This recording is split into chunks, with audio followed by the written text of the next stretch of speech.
Türkmenistan'ın prezidenti istemiyorum.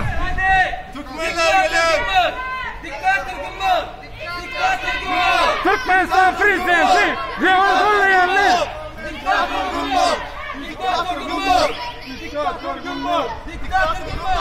Diktatörlüğünden şu uğrunun gitmeyini isteyiz.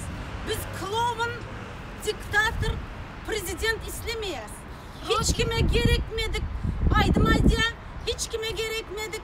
Mişen Adya, kitap yazar.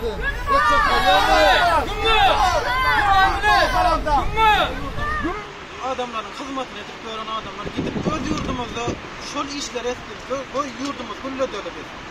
2 milyondan köprek Türkmen halkı diri çağları varka çağsız kaldılar. Diri enataları varka yetim kaldılar.